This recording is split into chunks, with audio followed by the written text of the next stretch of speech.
Topic of today, how to confidently lead discovery calls that convert the right clients, filter out the wrong ones. I never want you to hop on a call and then realize halfway through that the client's not a good fit, or let alone sign the client and figure out that they're a nightmare. So these questions start to allow us to know the business, know the client, understand their personality, and really bring them out of their shell during the call. A strong discovery call will save you time in the future. It saves you time when you're creating the engagement letter. It saves you time during onboarding, but it also starts to attract the right clients, because during your process, you're going to filter out the clients who are like, I want to pay $100 for a whole year cleanup with 3 accounts, and I'm not going to give you all the information, and you're going to get in, you're going to find out that I also had a credit card. All for $100, not a month, a year. Like, we don't want those clients per se. And it's going to help you position yourself as a trusted expert in the group. I think Megan was finally able to join. There she is. Yes, I'm here. Welcome, Megan. The reason I love talking about this topic is when we show up with a plan, when we show up with, hey, we're going to command this meeting and use it as an opportunity to really understand their business, understand if we're a good fit for them. We actually start to become a trusted advisor. We become their expert during that call. And I was listening to one of our coaches this morning. She was saying that she had a client reach out to her, call it 6 months ago. It was sometime over the summer. Just reached back out and said, hey, I really liked you. When we talked, I need to circle back to this. And she's positioning herself as an expert when they first met. And so you really knew what you're talking about.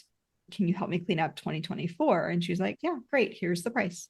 But then he turned around with all the disrespect and can you also do 2023 in that same quote? And she's, remember how you just said that you came back to me because you felt like you were confident in my services there. So it really helps you have those conversations and know whether or not you want to work with the client.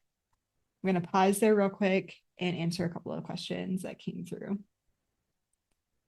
Teresa says, I've worked as a VA for about 5 years and I'm transitioning into bookkeeping only as the focus. So I need to transition my focus on discovery calls and interested in learning more about how to structure those calls. Absolutely what we're going to do today. And then do you ever have them fill out a questionnaire or anything prior to discovery calls? I have seen bookkeepers do a wide variety of things. For me, I actually have them fill out a couple of questions. So when they schedule the call, you can have some questions there. And then a lot of times, one of the questions is to go ahead and give me accountant access to their QuickBooks file so I can look at it before the call. That allows me to see from my perspective, where are they at, what's been done, what hasn't been done, just overall, what is it looking like from a blind eye versus them telling me, oh yeah, it's reconciled through December 2024. I'm good to go. And then if I get in and find out what you mean by reconciling isn't what I mean by reconciling. Does that make sense? So there's that. And then Bonnie, one of our coaches, has a really long, in-depth questionnaire that they have to fill out. And one of the reasons she does that is because she has learned she doesn't want clients that are not tech savvy. And so if they're able to fill out the form, if they're willing to sit there for the 10 minutes it might take to fill that out, they're a good fit. So for her, it weeds them out. For me, accountant access, if they don't want to give me accountant access, might start to weed them out. Sometimes it's that they don't have QBO access and they note that. So I already know I'm going to get to set them up as in QuickBooks Online, and that's a benefit for me. Okay. Megan, do you have a question here? So not really. There's basic questions like what type of business, what services are you looking for, stuff like that I have my Calendly set up to ask. But outside of that, I don't. I do get accountant access when I'm on the call with them to be able to quote and stuff, but I usually just ask everything whenever I get on the call with them to learn more about their business. For me, similar, Megan, this might be similar to you. Let me know. Speed of the call. I do not want them to delay getting on that call or having a reason to no-show that call. For me, I'm confident enough in the questions that I'm asking and the services that I provide that I can typically sell myself. So, and if they're wanting bookkeeping, like I'm going to know in that first 15 minutes, how serious are they about signing? Like how serious is their business? How serious are they desperate for a bookkeeper? Where are they at? None of that impacts my quoting because I quote by a system. And I just saw a question about, are you quoting too high? Are you not? And Anna, I'm going to talk to you more about this too. But when we have, last week, I referred to like equal weights and measures. So if you haven't listened to that, you can, and it was just a high level, but feel free to go listen to that podcast from last week. When we have consistent quotes and we know we're confident in the quote, so if we don't have a quoting system that makes us confident that we quoted them correctly, we're going to have this nagging question in the back of our head. Did I quote too high? Oh man, what if I quoted $100 more? Would they have said yes? It takes that out of it. It becomes the service that you offer and it's a yes or no because you know the value. Your first discovery call sets the expectations of the whole client relationship because it starts to establish your authority. If you show up like, oh, tell me about your business. What would you like to pay for your bookkeeping? $200? Great. Here's an engagement letter. $200 must be what it is. You're not going to show up as very confident in just your worth as a bookkeeper. If you show up as, oh, yeah, this is easy. I just do data entry. No, not a big deal. You're also not going to show up as someone with authority because keep in mind, bookkeepers have evolved, and we've done a podcast on this too. Bookkeepers have evolved so much that they're no longer just data entry. We are checking their tax returns, making sure that their tax preparers have recorded their assets that they purchased during the year. I don't know how many tax returns I've seen either with students or myself where assets just aren't recorded on the tax return. That means they're missing out on that expense for those assets because they're not on the P&L. So they're not an expense up front. The IRS doesn't want them. If you buy a $100,000 truck, they don't want you to expense $100,000 that year. They want you to divide it out over the life of the vehicle.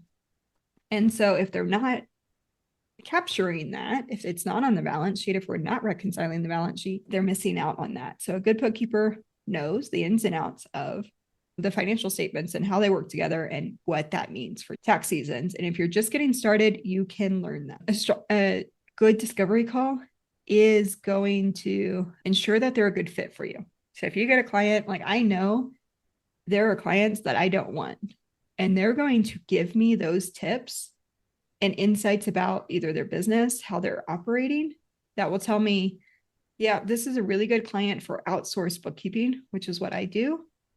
Or, hey, you need to hire an in-house person because some of the stuff that you're wanting me to do, I can't do. Or they're going to tell you, hey, I want you to come into my office 3 times a week. Maybe that's great for you. Maybe it's a deal breaker.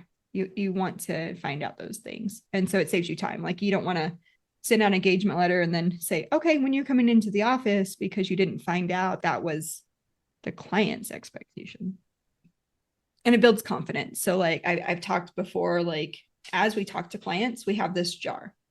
In this jar, we put in goodwill. That goodwill starts in our marketing, where we're building trust in our marketing or in our referrals. So the quality of people, our referral partners that are sending us clients, that builds trust because we're getting the benefit of their goodwill. But that discovery call also adds to that bucket of goodwill. We don't really want to take goodwill out, but sometimes that happens. Oh yeah, I asked for that document twice. I'm so sorry. I see where you uploaded it now. That takes a little bit of goodwill out, right? Can you not keep this straight? And that happens, but like you want the savings account of goodwill to be able to pull out of should glitches happen. Okay. I'm going to try to keep up with questions as we go. When they ask how many days can you give us a week, is that a sign they need an in-house bookkeeper?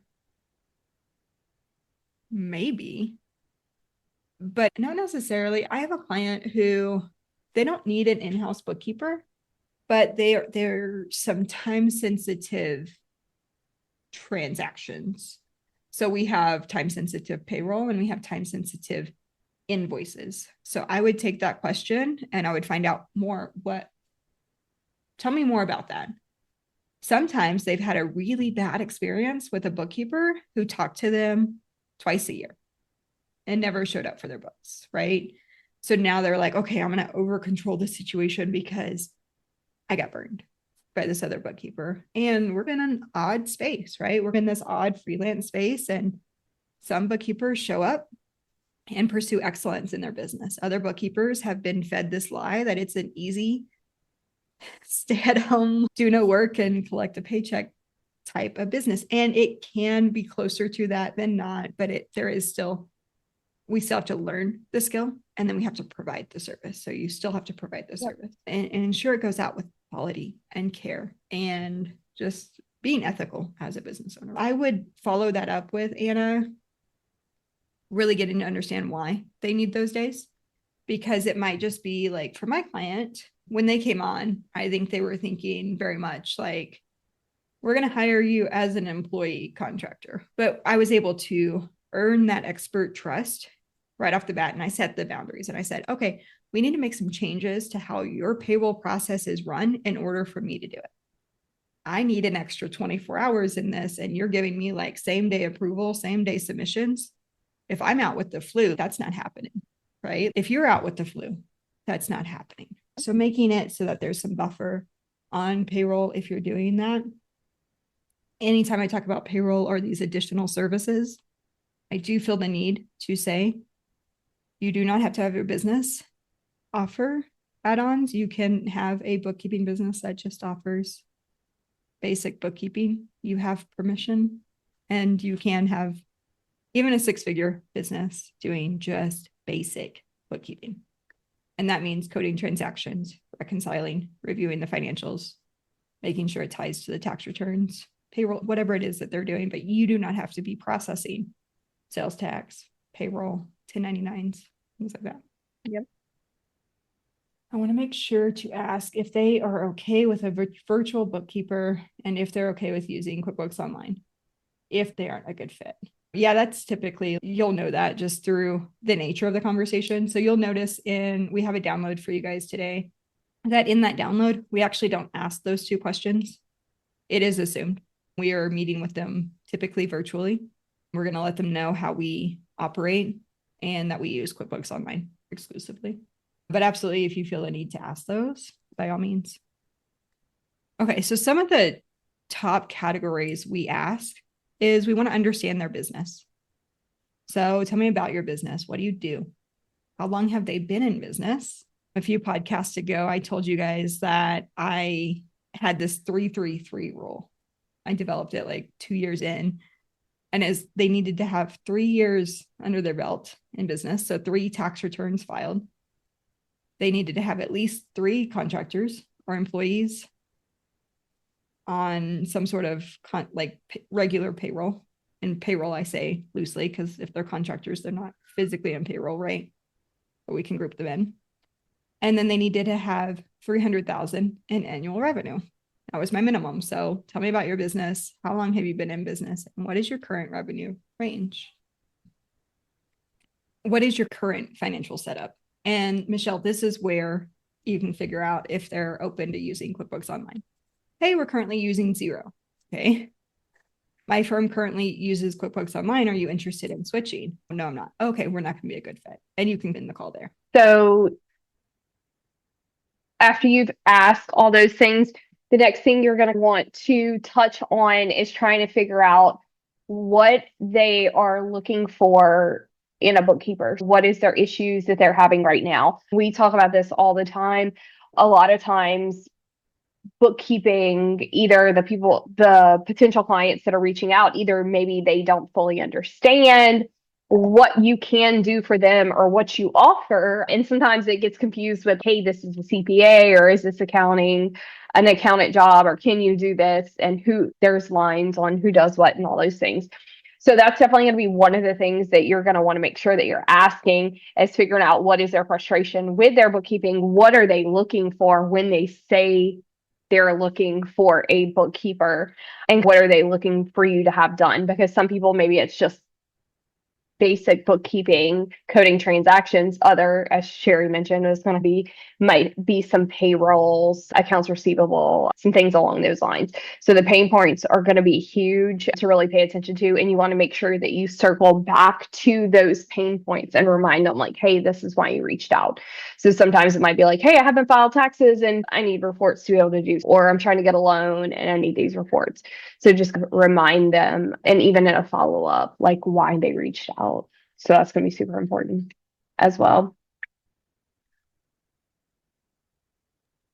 Sometimes with pain points, they will start to describe their prior bookkeeper. My prior bookkeeper was always late getting me reports. And you can use that as an opportunity to go deeper. Like it's really sometimes easy to bash the prior bookkeeper and just be like, oh yeah, they didn't know what they were doing. He, she, doesn't really matter who, but it could have just been they were delaying getting reports. So we can start to ask about their processes. Oh, okay. I understand that tell me a little bit about that. Are you needing reports by the 15th, by the 20th, and go backwards? Okay. So I'm assuming like you had everything to her by the 3rd of the month, by the 6th of the month, like to make that happen. Oh, I expected we don't have this report available until the 15th. And I'm not even saying a credit card report, just we don't have this information until the 15th. So we send it to her on the 16th. And we were expecting, she was trying to get to the stuff by the 20th. And so she didn't ever have it done. Oh, okay. So with that information, it would be more reasonable for us to have it done XYZ date. Do you see how we backed into what the potential problem was?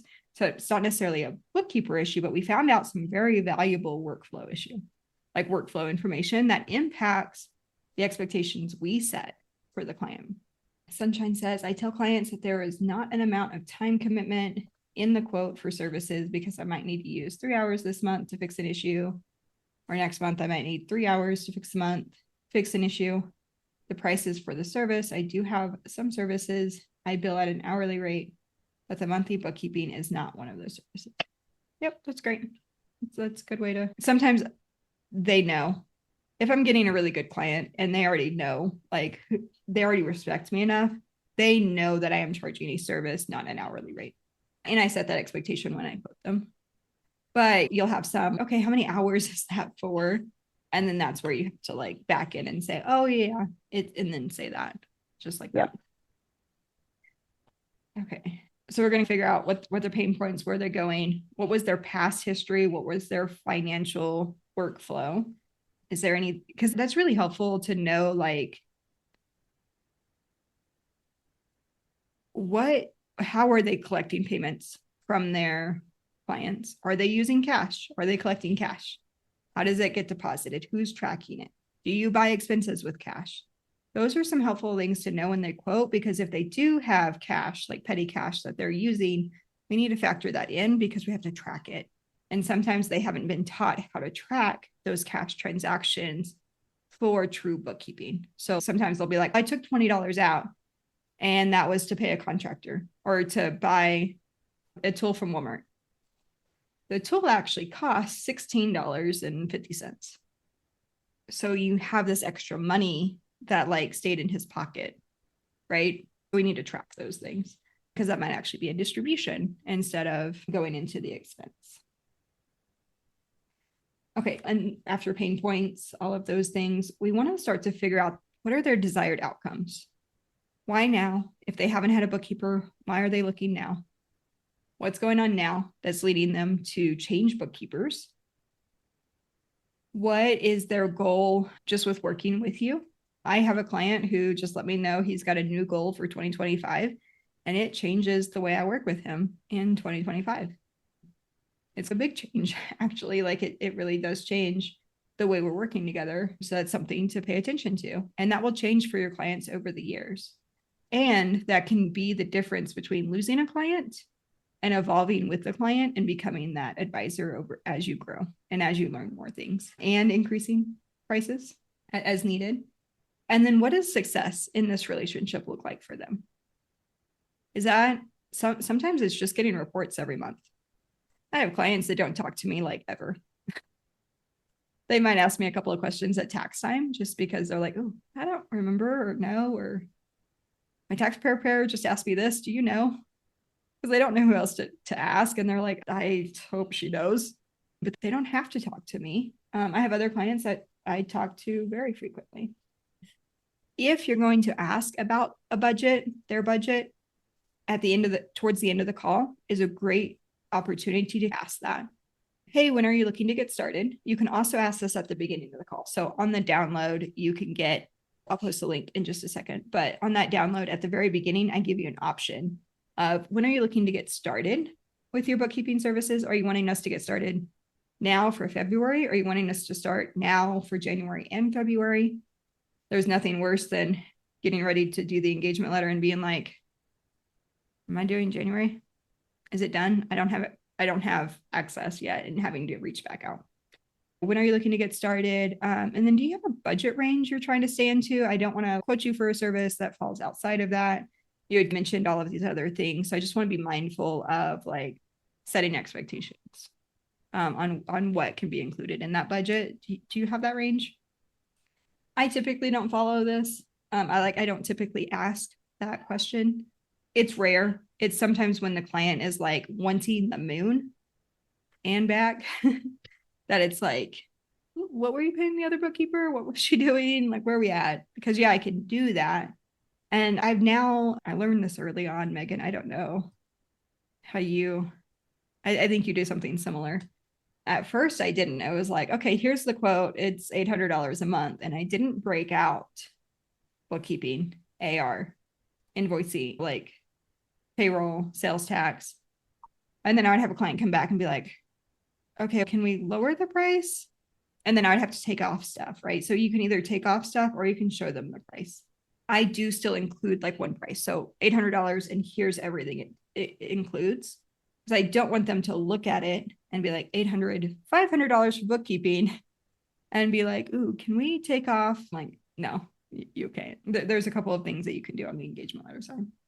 And then the download in that Megan dropped for you guys, that is really detailed. So there are 63 questions. You can highlight the ones that are relevant. So if they're like, oh yeah, I'm not required to file sales tax, we're a service, we're in Arizona, we're not a photographer, so we don't have sales tax. You'll just skip the sales tax questions, right? But they're on there so that if they have sales tax and your first client with sales tax and they're somehow wanting you to do it, you can make that decision.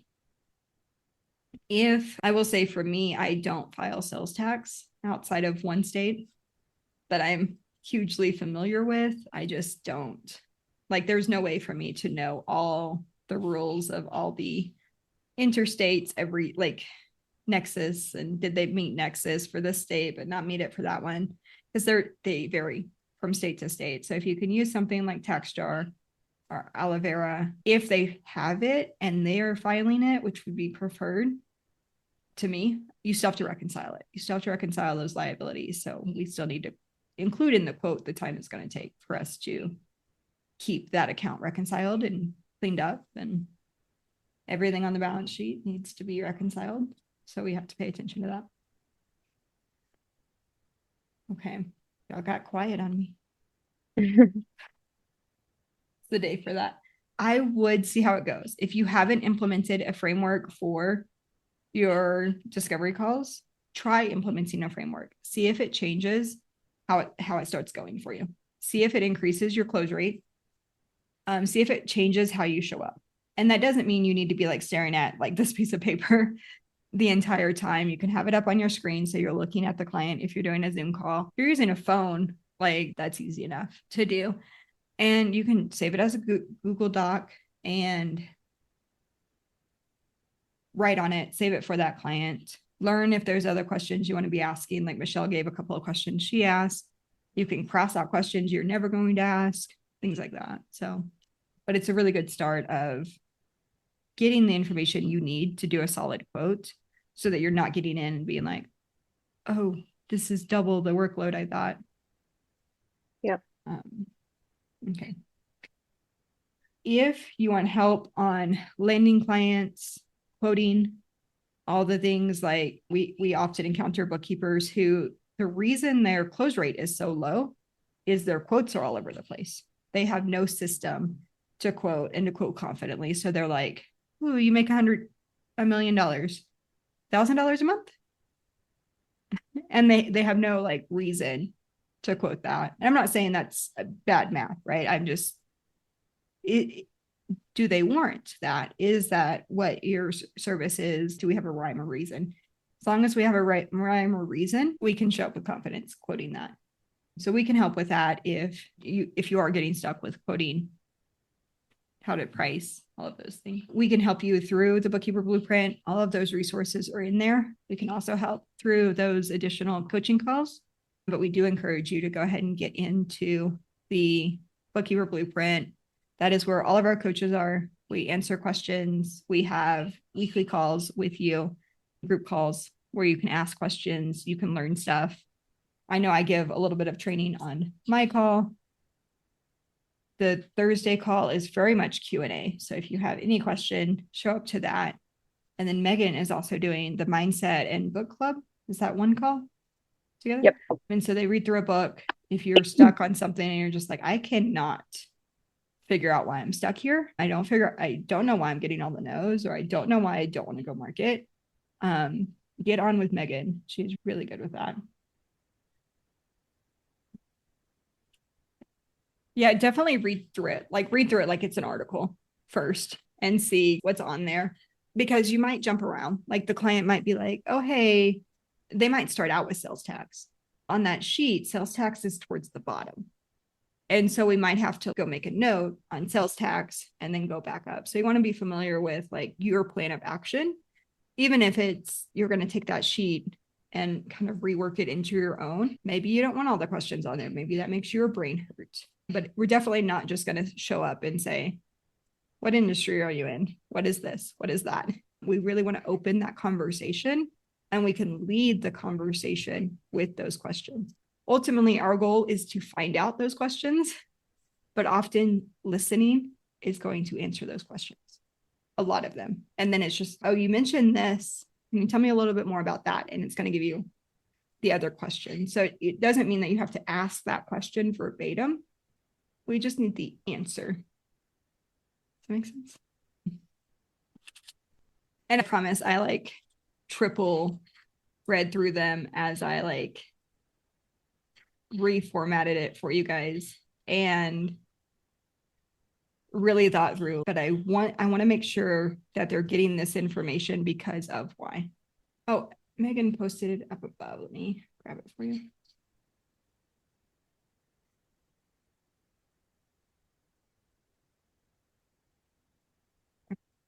There you go. I promise the right clients are out there. All you need to do is to have the right process, right? So we're gonna be persistent. We are gonna be very determined. We're gonna be determined more than a kid in a candy shop to get those clients. And ultimately, it starts with those conversations. Conversations lead to these discovery calls. These conversations help us close those clients that are a good fit. You still might sign a client and find out later they're not a good fit, and you'll get better at. So what I used to do was I would look back anytime I either disengaged with a client or a client moved on. And this didn't happen very often, but I would go look at how did that initial call go? Were there what were those red flags? And I got to learn. How did I respond to that call? Did I have a gut feeling that I should have listened to that I ignored because I wanted the yes instead? You'll start to learn to trust yourself. And you might trust yourself from the beginning. I felt like I was really confident when I got started. And then I like went through a season of like, just maybe I shouldn't be doing this, and started underquoting and started going crazy. Okay, so we dropped a link to that download. If you want those questions, feel free to print it out, save it on your desktop so that you have easy access to it. Put it as a bookmark on your browser, have those as a resource, read over them. Definitely come up with a plan for your discovery calls. If, hey, now is the time, I am ready to start a bookkeeping business, or I'm ready to stop being stagnant in my bookkeeping business, the Bookkeeper Pro is likely the place for you.